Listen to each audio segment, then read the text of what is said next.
Imagine the exhilaration the children of Israel felt as they stepped onto free soil after years of slavery in Egypt. The Exodus, a tale as old as time itself, captures a moment of profound liberation.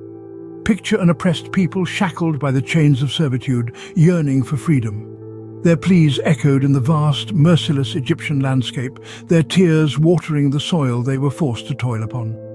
But amid the suffering, a beacon of hope shone brightly.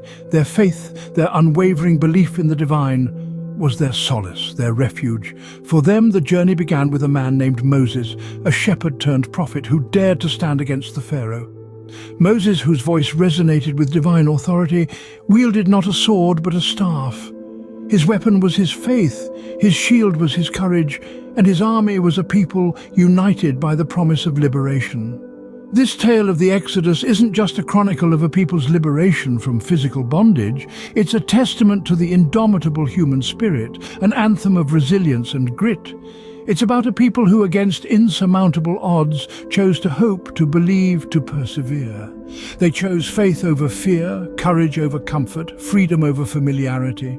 And let's not forget the plagues, 10 calamities that pummeled Egypt, each one a testament to divine power and a warning to the oppressors.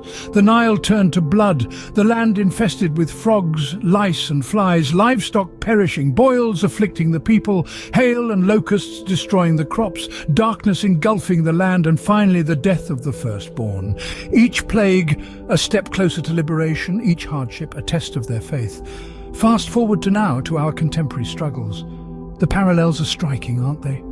We too face our own versions of pharaohs and plagues, our own battles for liberation. The story of the Exodus reminds us that it's in the face of adversity we find our true strength. It's in the crucible of struggle we forge our resilience. So they ventured forth, stepping into the unknown, armed with nothing but faith and the promise of a divine covenant. The road to freedom, though paved with hope, was not without its trials. The Israelites, on their journey from Egypt, faced challenges that tested their faith, their courage, and their will to endure. Imagine the parting of the Red Sea, a miraculous event that required steadfast faith. The Israelites stood on the edge of a vast, seemingly impassable body of water, with their oppressors closing in behind them. Yet they trusted in the promise of deliverance and witnessed the impossible become reality as the waters parted to form a path to freedom. But it wasn't just physical barriers that they had to overcome. The wilderness, too, posed its own set of trials. It was a place of scarcity and hardship. The Israelites had to grapple with the temptation to abandon their faith, to succumb to despair. They were tempted to long for the familiar, albeit oppressive, life they had known in Egypt. It was a test of their faith and their resolve, a test they passed by choosing to trust in the promise of a better future. The journey was also a lesson in perseverance. When they were thirsty, water sprang from a rock. When they were hungry, manna rained from the sky.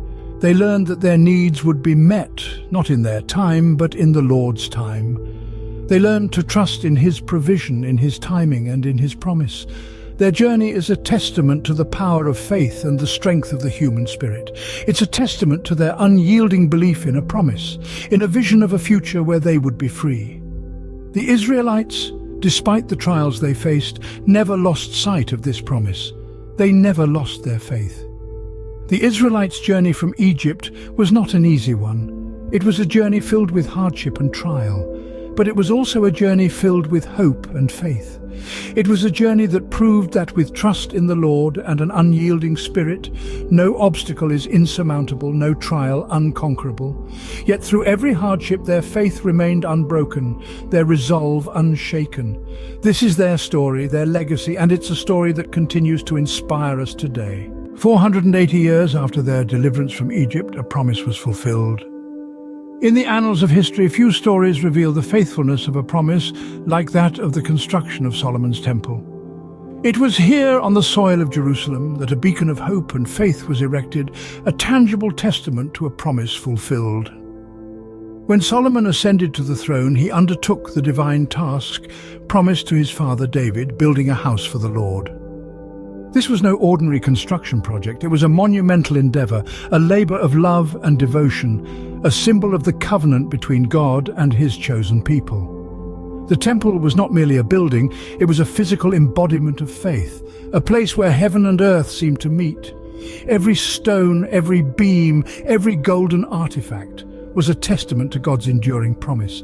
It was here that the divine presence of God, the Shekinah glory, descended, marking the fulfillment of God's promise to dwell among his people. But let's step back for a moment and consider what this means for us today. You may wonder, how does an ancient temple, built thousands of years ago, resonate with my faith journey? Well, the temple serves as a constant reminder of God's faithfulness.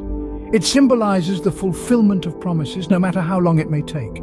It stands as a beacon of hope, that in the midst of trials, in the depths of despair, we can trust in the promises of God. Just as the Israelites waited 480 years for the promise of the temple, we too may face periods of waiting, of uncertainty. Yet, we can hold fast to the assurance that God's promises will be fulfilled, just as they were for Solomon and the Israelites.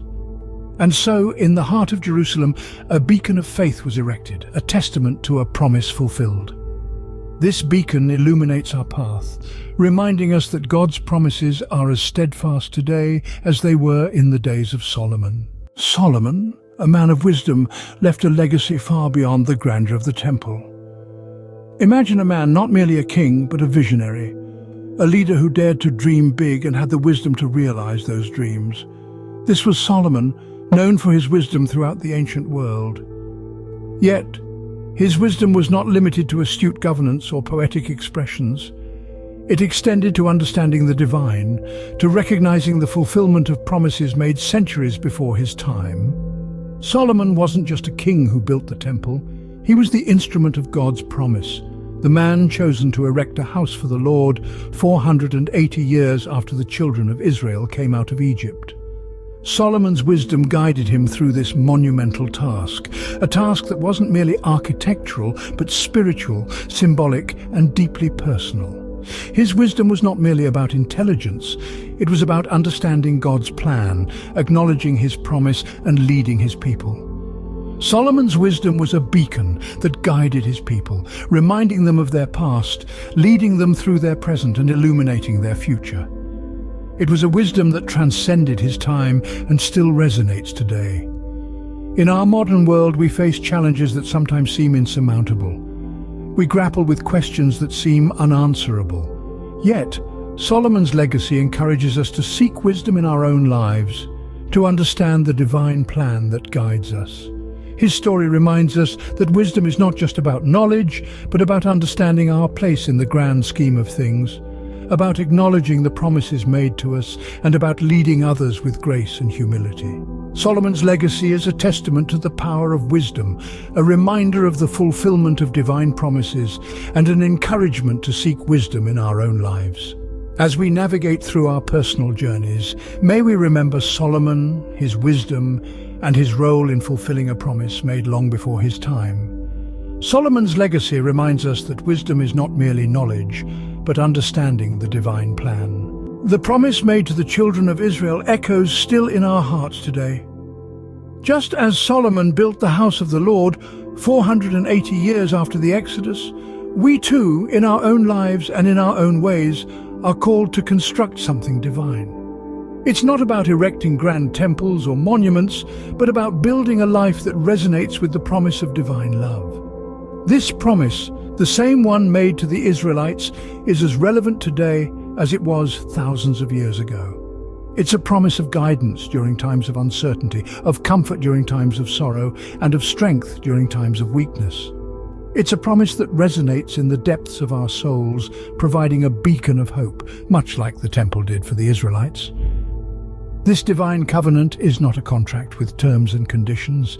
It's a gentle whisper in the wind. It's the first light of dawn after a dark night. It's the steady pulse of love that courses through the universe. It's a promise that is always there, waiting for us to reach out and grasp it. We, like the children of Israel, are on a journey. And while our paths might be different, the promise remains the same. It's a promise that encourages us to love unconditionally, to live authentically, and to strive for a world filled with compassion and understanding. As we navigate the challenges and triumphs of our own faith journey, let us draw strength from the story of the Israelites. Let us remember the promise made to them, and let it inspire us to build our own temples of hope, love, and faith. Just as the temple stood as a beacon of hope for the Israelites, may the promise of divine love light our path today and always. Remember, if you're finding value in this video, we appreciate your support through subscribing and liking. Now let's continue our journey.